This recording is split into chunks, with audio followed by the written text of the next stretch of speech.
نن دوستانو موږ تاسې هایډ سلاید وایو.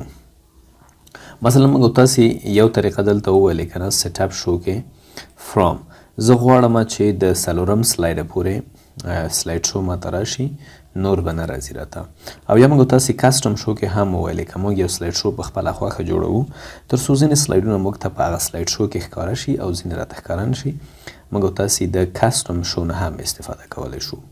هایډ سلایډ په دې معنی چې موږ په خپله خوښه فرضاً زه غواړم دویم سلایډ، څلورم سلایډ او همدارنګه پنځم سلایډ دا هایډ کړمه.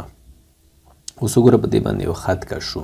کله چې زه اوس سلایډ شو ته ځم دا نور سلایډونه به ماته ښکارېږي په سلایډ شو کې، خو دا درې سلایډونه چې ما هایډ کړل دا به ماته څنګه کېږي نه به ښکارېږي. بیرته چې ان هایډ کوم همدا سلایډونه به انتخاب کوئ، هایډ سلایډز باندې به کلیک وکړئ، بیرته به دا څنګه شي ان هایډ به شي، یعنې په سلایډ شو کې به موږ ته دا بیرته ښکارېږي. ریهرس ټایمینګ څه معنا؟ ګوره د دې تشریح کې لیکلي پریکټس میکس پرفیکټ. پریکټس به وي تاسو ډېر زیات کامیاب کړي، تاسو به تقویه کړي. د دې څه معنا؟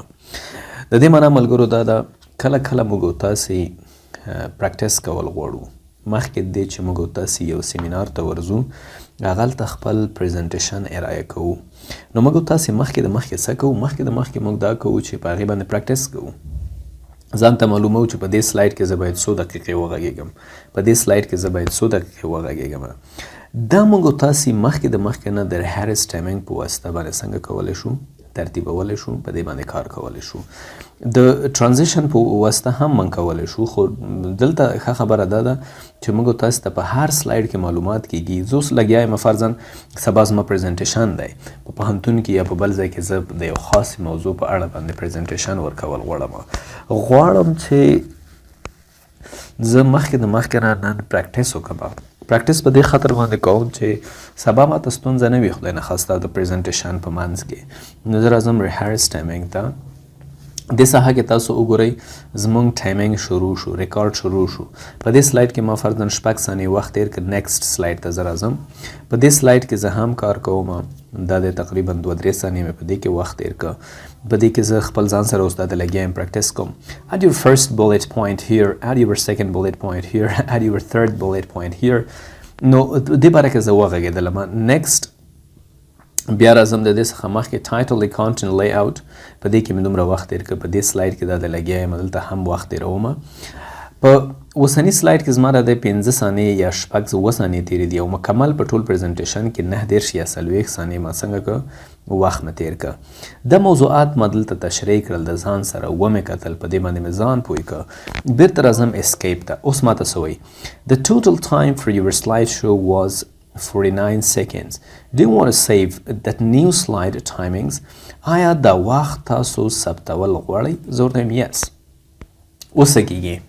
اوس دلته داسې کېږي چې مکمل 49 ثانیې زما د دې مکمل پریزنټیشن وخت شو. که زه اوس دلته فرام بیګنینګ ته راځم نو په لومړي سلایډ کې چې ما څومره وخت تېر کړی و د هماغه وخت مطابق به دا سلایډ خپله څنګه کېږي؟ بدلیږي به. ولې چې همدې ته پریکټس ویل کېږي. ما نن پریکټس وکړه، سبا که زه د راشم خپل د اډینس یا د خلکو په مخ کې زه ودرېږم هغه موضوع تشریح کوم، نو دلته به زما تیار یو خو به پریکټس شوی وي، بل هر سلایډ به زما تیار وخت لري. د هغه وخت مطابق به زه وکولی شم چې یو بهتر ډول باندې خپل پریزنټیشن ارایه کړم او خلک به هم ما څخه څنګه کېږي نه به په تنګېږي. دا وګوره هر څه خپل سر باندې روان دي. بیرته زه اسکیپ وهم. کله چې موږ تاسې ویو ته راشو، دلته موږ تاسې سلایډ سورټر ته راشو، دلته تاسو لیدلی شئ په دې سلایډ کې ما 8 ثانیې وخت تېر کړی، دې کې 2 19 2 6 او 12. بیرته نارمل ته راځم. ټرانزیشن د لارې نه موږ دا وخت بیرته لرې کولی هم شو. ګوره دې ځای ته راشئ او بیرته اپلای ټو آل باندې کلیک وکړئ. اوس که زه ویو ته راځم سلایډ سورټر ته، هغه وختونه د دې نه څنګه شول؟ ختم شول ورڅخه. نو ریهرس ټایمینګ یو بهترین څیز دی چې دې په واسطه باندې موږ تاسې خپلو سلایډونو ته وخت ورکولی شو. د هماغه وخت مطابق به بیرته زموږ دا سلایډونه څنګه کېږي په سلایډ شو کې به په خپله بدلیږي.